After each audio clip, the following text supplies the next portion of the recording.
ঠাকুর, আমি কি পাপ করেছি তুই আমাকে এত বড় শাস্তি দিলে? তুই কেন আমাকে তোমার কাছে টেনে নিলি না?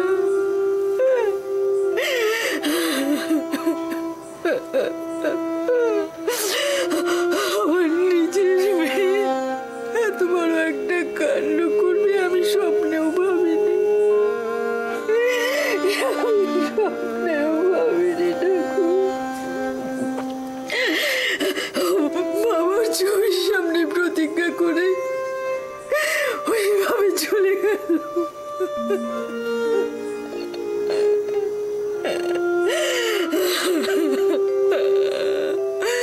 আমাকে তুমি তোমার কাছে টেনে নাও ঠাকুর,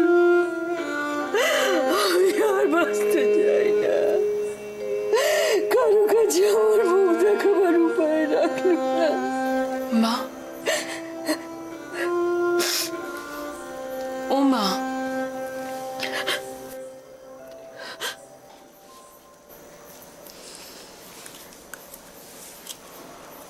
দোয়েল চলে যাচ্ছে মা।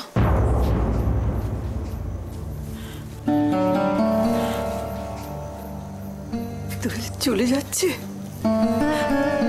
আরে দোয়েল, আমাদের এই অবস্থায় ফেলে তুই চলে যাচ্ছিস? মা, আমি তোমার কষ্ট বুঝতে পারছি মা। আমাদের সবার মন খুব খারাপ, কিন্তু কি করব বলো, আমাকে তো আজকে ও বাড়িতে যেতেই হবে। কেন রে, ও বাড়িতে কোনো বিপদ আপদ হয়েছে নাকি? আসলে বাবা, মা, তুমি তো জানো সোমেশ্বর কাকু অসুস্থ, আর দোয়েলকে ছাড়া ওনার এক মুহূর্তও চলে না। বা দোয়েলকে কাছে না দেখলে যদি উনি আরো অসুস্থ হয়ে যান, মা ওকে যেতে দাও মা। কিন্তু ওকে নিয়ে যাবে কে? আরে জামাই আসবে? না, ও আসবে না। ওকে তো আমি পৌঁছে দিচ্ছি মা। ও হ্যাঁ, আসলে বাড়ির যে অবস্থা, কাকিবার বলবো বল, সেই ভালো। চিন্তা করছো কেন? আমি আছি তো।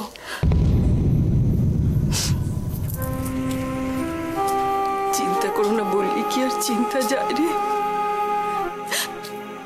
আমি তো আমাকে নিয়ে এতটুকু ভাবি না, কিন্তু এই মানুষটা মরেও শান্তি পেল না।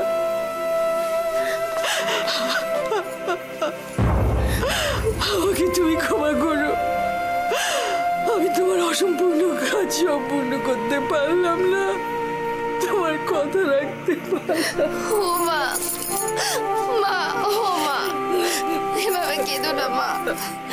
শক্ত হও মা, তুমি এভাবে ভেঙে পড়লে কি করে চলবে বলো?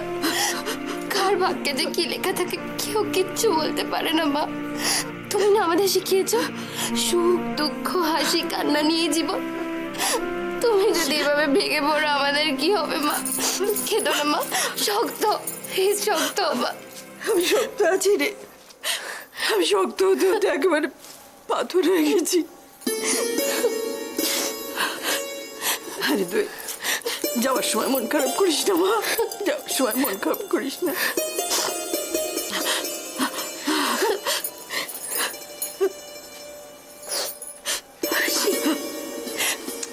আশীর্বাদ করো মা, আমি যেন আমার শ্বশুর বাড়ির সব দায়িত্ব পালন করতে পারি, এই পরিবারের সম্মান রাখতে পারি। আশীর্বাদ করো। পারবি মা, নিশ্চয়ই পারবি। আমি তোকে প্রাণ ভরে আশীর্বাদ করছি।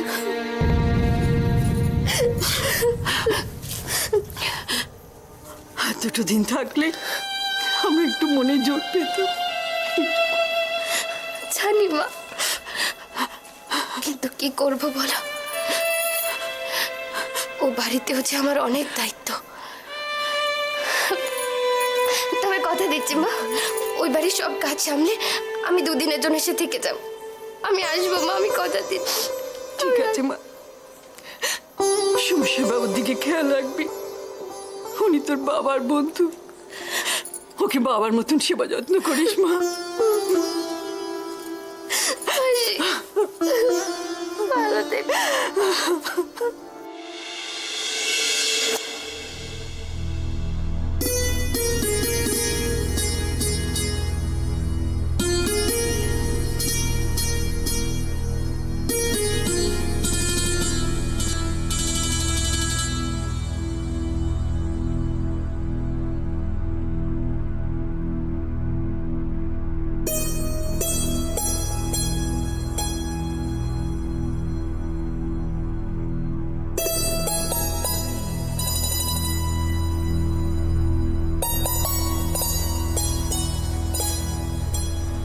মীরা, কিছু বলবে মামা? কি আর বলবো, কিচ্ছু বলার নেই। শুধু ভাবছি ভগবান তোকে আর কত আঘাত দেবেন। সারাদিন কানাইজিকে ডাকছিস, তার কি এই পরিণাম? আঘাতের পর আঘাত। না না না, এ তো আমার কাছে আঘাত নয়। কি বলছিস কি তুই মীরা? বড়বাবুর চলে যাওয়াটা তোর কাছে আঘাত নয়? না মামা, এছাড়া অন্য কোনো তো উপায় ছিল না। রাজেশ্বরী যেমন করেই হোক তোমার বড়বাবুকে পাগলাগারদে পাঠিয়েই তবে ছাড়ত। চিন্তা একটাই হচ্ছে, মানুষটা এই শরীরে কোথায় কোথায় যে। আমি তো একটা কথা কিছুতেই বুঝতে পারছি না যে মামার শরীরে এই অবস্থা, এরকম অবস্থায় মামা কোথায় গেল? তার থেকেও জরুরি প্রশ্ন হচ্ছে মামাকে কে এখান থেকে সরালো? মীনামাসি, তোমার একটা প্রশ্ন জিজ্ঞাসা করতে পারি? বল না, কি জানতে চাস বল। তুমি কি মামাকে এখান থেকে সরিয়েছো?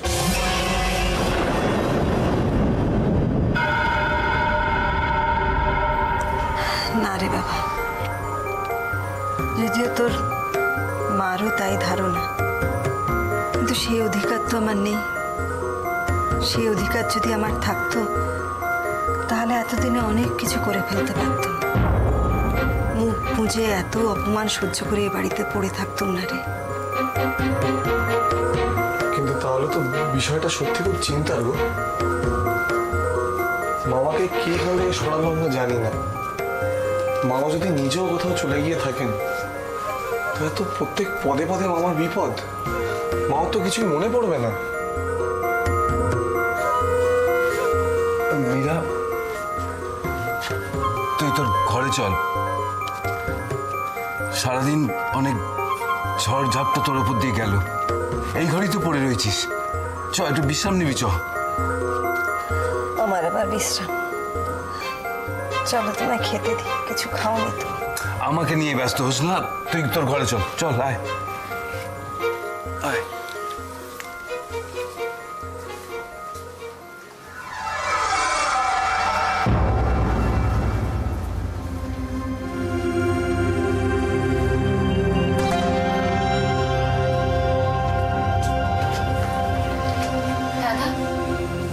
দাদা মামা আর কোনোদিনও ফিরবে না? না জানি না রে,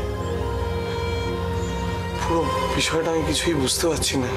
কি করে সব ঘটে গেল আমার কিচ্ছু মাথায় ঢুকছে না।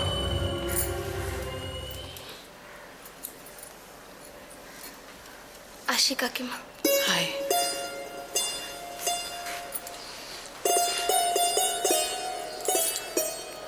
আসছি কাকা। সাবধানে যাস মা, সাবধানে।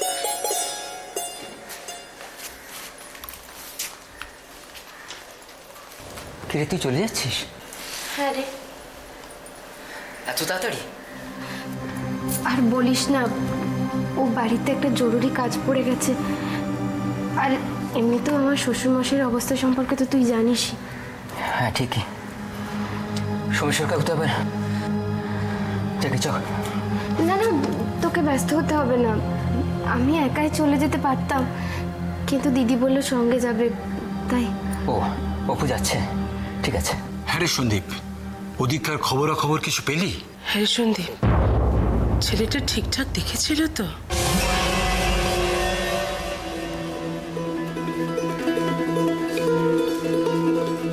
হ্যাঁ, আর শোন, যাওয়ার আগে একটা ভালো খবর শুনে যা। কি রে দাদা? রাই কৃষাণুকে বিয়ে করেছে।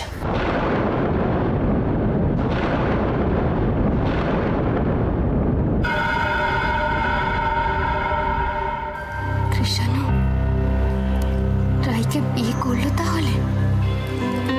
বিয়েটা তাহলে হলো? কোথায় হলো বিয়েটা? ওই মন্দিরে, রানা যেখানে ওদের দেখেছিল সেখানে। বংশের মুখে চুনকালি মাখিয়ে আমাদের মাথা হিট করে দিয়ে হতচ্ছাড়াটাকে বিয়ে করলো, আর তুই এটাকে ভালো খবর বলছিস? কি বলবো মা, ও তো বিয়ে করেছে, আমার বোনের মাথায় সিঁদুর পরিয়েছে। কি ভালো, তোর সামনে ওই লম্পট তোর বোনের মাথায় সিঁদুর পরাচ্ছে, তুই সেটা তাকিয়ে তাকিয়ে দেখছিস, কিছু করতে পারলি না, পালিয়ে এলি শুধু। কি করবো মা, কি করবো আমি বলো তো? আমি যথাসাধ্য চেষ্টা করেছি, কিন্তু রাই সাবালিকা, ও যদি নিজের ইচ্ছেতে কারুকে বিয়ে করে আমাদের কারুর কিচ্ছু করার নেই, আইনও ওদেরই সমর্থন করবে। আমি ওসব আইন ফাইন মানি না সন্দীপ। আমাদের বাড়ির মেয়েকে ফুসলে নিয়ে যাবে আর আমি সেটা মুখ বুজে দেখবো, এটা হতে পারে না। মা, মা, যা হওয়ার হয়ে গেছে, এখন আর কিচ্ছু করার নেই আমাদের। মা দেখো, তুমি এই বিয়েটা মেনে নাও। করো না, যে আমাদেরকে এইভাবে অপমান করেছে আমি তাকে কোনোদিন মানতে পারবো না, কোনোদিন না। রায়ের সঙ্গে আমাদের কোনো সম্পর্ক নেই। শোনো শোনো, তুমি এভাবে মাথাটা গরম করো না। কেন তুমি চেঁচামেচি করছো? একই তো প্রেশার, ভাই তোমার। কিচ্ছু হবে না, আমার ছেড়ে দাও, কিচ্ছু হবে না। আমার কথা ভাবতে হবে না তোমার, ওদের কথা ভাবো, ওদের কথা। যারা আমাদের মাথায় এভাবে হেড করছে আর যারা ওদেরকে সাহায্য করছে, সেই লোকগুলোর কথা ভাবো, আমার কথা তোমায় ভাবতে হবে না। এই যে আর একজন এসে গেছে, দিদির যোগ্য ভাই, ঘর শত্রু বিভীষণ।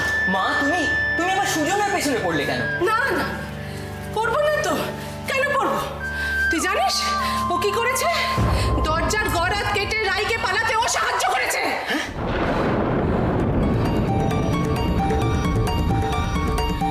আমার লজ্জা করছে, আমার লজ্জা করছে শুনতে।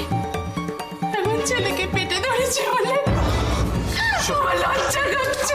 এরম করে না, শোনো, এরম মাথা গরম করো না, শান্ত হও, তুমি শান্ত হও। মা শোনো, সুজনকে আর দোষ দিও না মা, আর এখন তো কিচ্ছু করার নেই মা, যা হওয়ার হয়ে গেছে, দোয়েলটা চলে যাচ্ছে, এখন অশান্তি করো না মা। চল, আসছি কাকিমা।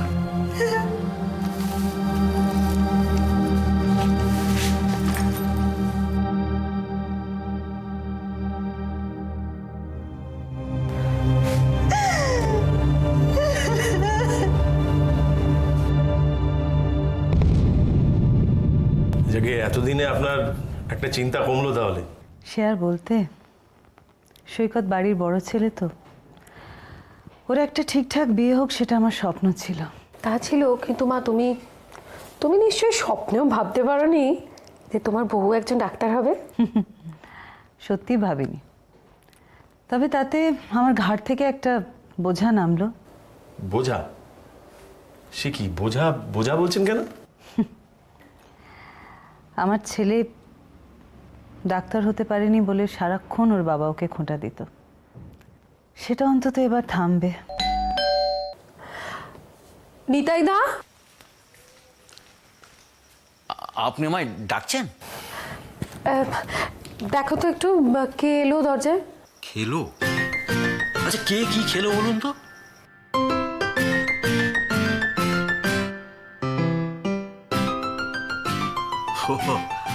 তাই বলবেন তো? বাইরে কেউ ডাকছে? আচ্ছা, আমি দেখছি। মধুরাকে সৈকতের বেশ পছন্দ হয়েছে মনে হচ্ছে তো। হ্যাঁ, তবে মধুরাও ওর ব্যাপারে বেশ ইন্টারেস্টেড মনে হলো। তাহলে মা, ওদের দুজনের জুটিটা বেশ জমে যাবে বলে। একেবারে যাকে বলে মানে রাজ্যটো।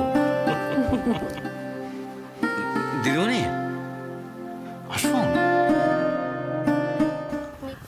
রজত, এসো এসো, বসো। চা খাবে তো? না না ঠিক আছে, সৈকত নেই? সৈকত সে কি করে এখন বাড়ি থাকবে? সে তো এখন ভীষণ ব্যস্ত। ব্যস্ত মানে কাজে? হ্যাঁ, কাজ তো বটে। নিজের হবু বউকে ইমপ্রেস করা এটা তো বড় কাজ। কি বুঝলে? আসলে আমরা সৈকতের বিয়ের ব্যাপারটা ঠিক করছি, ওর বাবার বন্ধুর মেয়ের সঙ্গে। সেদিন আমরা দেখতে গেছিলাম। ও আচ্ছা, মানে সৈকত কি রাজি হয়েছে বিয়েতে? রাজি? সে তো মধুরার প্রেমে একেবারে হাবুডুবু খাচ্ছে। এ মা, মানে শয়নে স্বপনে জাগরণে সারাক্ষণই মধুরা আর মধুরা। কি গো? এতটা বাড়াবাড়ি করো না প্লিজ। মোটে না, সেরকম ব্যাপার নয় রজত। নয়? আমার ভাই কিন্তু ওরকম টাইপের মোটেই ছেলে নয়। বেশ বুঝলাম, কিন্তু হতে কতক্ষণ? হ্যাঁ, ওরাই আর কি করছে। আসলে সৈকতের মেয়েকে পছন্দ হয়েছে। মধুরাও সৈকতের ব্যাপারে বেশ আগ্রহী মনে হলো। আমরা সেজন্য ভাবছি আর দেরি করবো না, বুঝলে? এই ফাল্গুন মাসেই বিয়েটা দিয়ে দেবো বলে ভাবছি। সে কি এই ফাল্গুনেই? কেন, তোমার আপত্তি আছে নাকি? না না, তা কেন থাকবে? তার মানে অপর্ণার সঙ্গে সৈকতের সম্পর্কটা একেবারেই শেষ হয়ে গেল? সৈকতের সঙ্গে একবার কথা বলে নিলে ভালো হতো। কি ভাবছো রজত? না না, কিছু না। মানে আমি বলছিলাম যে ওই সন্ধেবেলা এলে সৈকতকে পাওয়া যাবে? সন্ধেবেলা?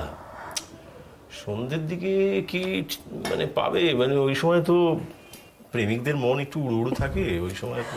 তাহলে কি রাত্রিবেলায় একটা?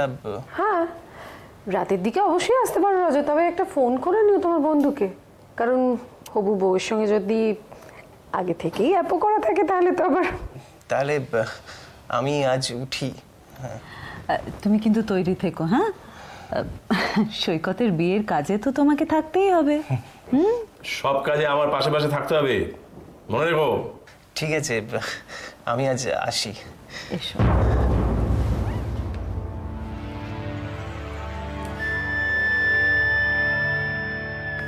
মানুষটা কোথায় গেল, কি হলো? এই তো শরীরের হাল, দোয়েল ছাড়া কাউকে চিনতেও পারেন না। কোথায় আছেন, কি করছেন? হে কানাজি, উনি যেখানেই থাকুন, ওকে তুমি রক্ষা করো, রক্ষা করো কানাজি। মীরামা, মীরামা, কিছু বলবে মুটির মা? হ্যাঁ মা, বলছিলাম কি যে আজকে কি রান্না করব? আমাকে এসব আর জিজ্ঞেস করো না, যা ভালো বোঝো করো। মুটির মা। হ্যাঁ দিদি। থানায় এফআইআর করে এলাম। ওরা বলেছে দাদাকে ঠিক খুঁজে দেবে।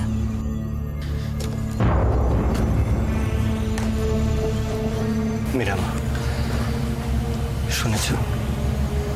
ঠিক শুনেছে। পুলিশ ইনভেস্টিগেট করলেই সব পরিষ্কার হয়ে যাবে। আমার তো মনে হয় তোর মীরামাই সব জানে, নাহলে ওরকম একজন অসুস্থ মানুষ হঠাৎ করে বাড়ি থেকে উধাও হয়ে যাবে। তলায় তলায় কে কি করছে সব কিছু আমার জানা আছে। মীরামা,